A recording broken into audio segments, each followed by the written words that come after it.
azt, amit mi csinálunk, vagy amit bárki csinál. Tehát mi nem nézzük le. Nem nézzük butának, vagy bugyutának. Tehát az, hogy lerontsuk odáig arra a szintre, hogy gügyögve beszélgessünk a nézővel, szóval ez nem a... Nem tudom, ez lehet, hogy ez félreérthető, de remélem, hogy érthető. Tehát, hogy nem lenézzük, hanem éppen, hogy nagyra tartjuk. Azért merünk neki bármit odaadni, és meg fogja tudni emészteni.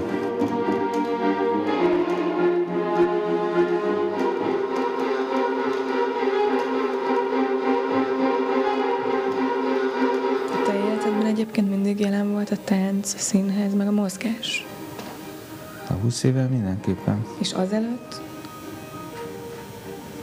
Vagy egyszer csak így jött, mint egy ilyen választóvonal, és akkor azóta van. És teljesedik ki. Hát most akkor megint olyan vagyok, mint a... Hagyom az agyamat, hogy most bevillant, amikor 25 éve talán, nem tudom,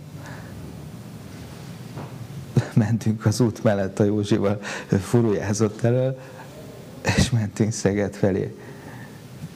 Stoppoltunk talán valahol Csávoly, vagy hol, és furujázott elől, mi én meg utána mentünk Szegedre, a 8-15-ös színházba. Ott játszott, és én úgy kezdtem el oda járni, tehát minimum 25-30 évet szerintem jelen van a színház. Nem emlékszem arra az időre, amikor nem volt színház, akkor volt Verne, meg Vinettu, meg azt hiszem Jack London, meg ilyenek. Tehát én sose emlékszem arra, hogy ne törtem volna azon, hogy valami csinálni kell, valami.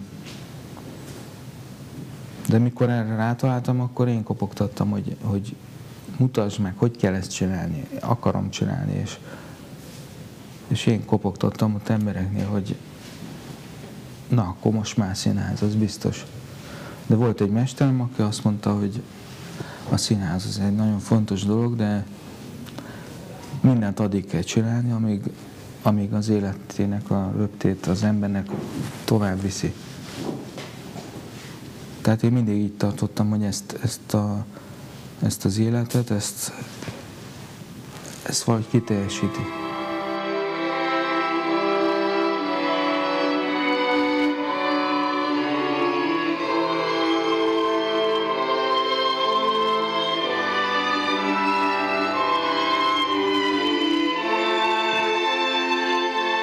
Az iskola aztán hogy jött? Hogy azt is megcsinálod hozzá? Nevesíteni akartad, vagy még akartál tudást? Hát én ugye a tanítóképzőben azon csodálkoztam, hogy mindenre tanítanak minket, csak arra nem, hogy nem akarom ezt, hogy rosszat mondjak, de szóval szerintem drámát, vagy színházat kellene a tanítóképzőben tanítani például. Miért? Mert szerepeket játszunk mindig. És hogyha tehát egy ember, de se én találtam ki, mikor fogok én beszélni, hogy egy ember egy nap alatt kb. 25 féle szerepet csinál, mond, tesz. Apa, feleség, férj, beosztott, akármicsoda, tralala, úton, kocsiban teljesen máshogy viselkedünk, gyalogosként teljesen máshogy viselkedünk, folyamatosan viselkedünk és tesszük a dolgunkat. Egyszerűen a tanítóknak kellene az, hogy lazán is. A kisgyerek az, mint a varázslót, úgy nézi a tanár, a tanítót. De minket is. Tehát én az a mérce, például egy előadáson egy kisgyerek a mérce. Ha egy kisgyerek tátott szája nézi, akkor nem lehet rossz az előadás.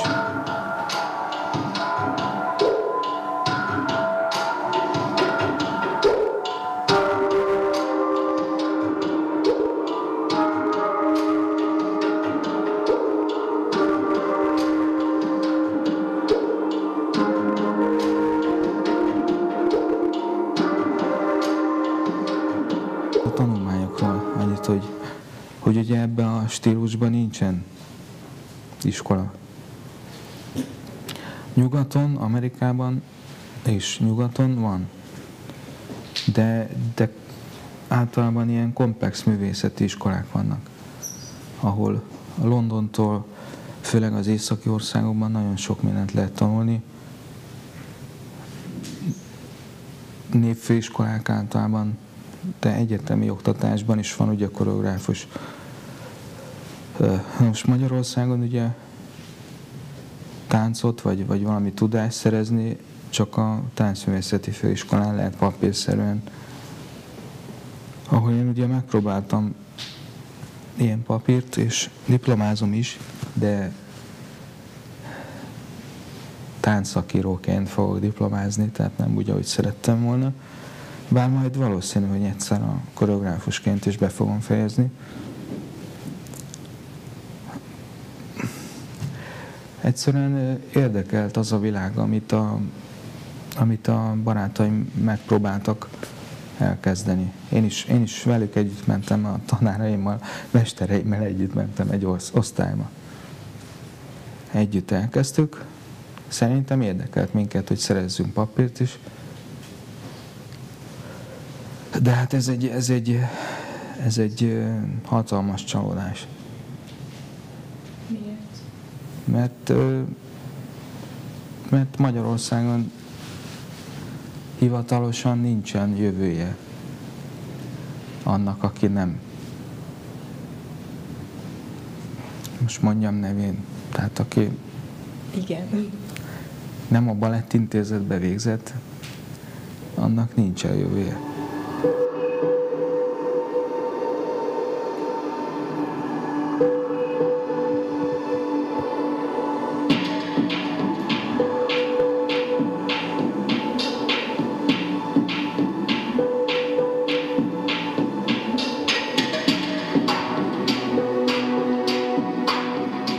Mi van most az artkontakttal? A 20 év az nehéz év. Nehéz idő volt. Ugye hol fönn, hol lenn, hol sokan voltunk, hol kevesen. Általában mi nem az egyesület, ugye az természetes, hogy ez egy nagyobb közeg, pártolótagok, meg stb., akik konkrétan dolgoztunk, mi általában sose voltunk egy 5-6-nál többen. És most ebben az időben azért nehéz, mert ugye egyik tagunk elment Bécsbe dolgozik, másik tagunk Veszprémbe ment egyetemre. Tehát most meg kellett találni azt a kampányszerű munkátnak tehát nem csak azt, hogy rendszeresen tudunk dolgozni, hanem hogy rendszeresen is, de kevesebbet, és meg kellett tanulni azt, hogy időszakokra viszont sok összpontosítást, tehát hogy több munkát összehozni. Tehát ez egy nehéz időszak a mostani. Soha nem lesz ennek vége, tehát biztos, hogy mostanában nem lesz vége. Holott biztos szeretnék sokan.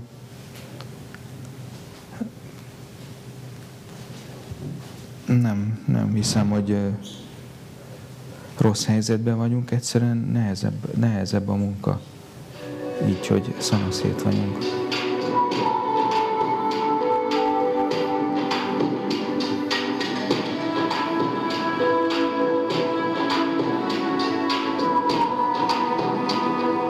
Te miért választottad az artkontaktot? Hogy jött ez az életedben?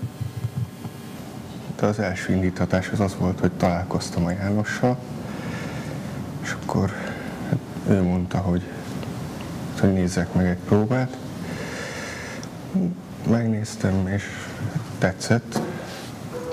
Mi az, ami tetszett benne? Mi az, ami most tetszik benne? Hát, hogy így mégis a semmiből teremtünk egy előadást, meg ha van szövegalap is, akkor nem azt játsszuk el egy az egyben, hanem igen, csak elvonatkoztatunk tőle.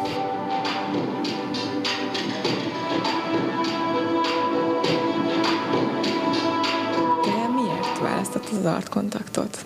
Húha, hát ez elég hosszú történet. Még annó az iskolában, a Garai János Gimnáziumban kezdődött. János eljött egy színjátszós próbára, azt hiszem a Gergővel volt ott, és akkor igen megtetszett, gyűjtöttek néhány emberkét, akik statisztaként segítkeztek volna az egyik előadásnál, nekem akkor sajnos nem volt időm, de később sokat gondolkoztam rajta, hogy miért nem mentem el, szívottam magamban, meg hát ugye akkor még iskolában voltam, bejárós voltam, és nem tudtam volna jönni. Aztán felhívtam egy szép napon Jánost, és megkérdeztem, hogy jöhetek-e próbára, és hát azóta itt vagyok. És hogyan jellemeznéd ezt a társulatot, hogyha most azt kérném tőled, hogy jellemezd? Családias, hogy őszinte legyek, nem erre számítottam, de igen meglepő és pozitív élményben volt részem. Vigyázzunk egymásra, és ez nekem nagyon tetszik, és tényleg mindenki mindenkiről tud, nem úgy, mint más társulatoknál, ha szabad ilyet mondani, ahol eddig esetleg voltam, vagy amiről hallottam, tehát tényleg igazán odafigyelünk egymásra.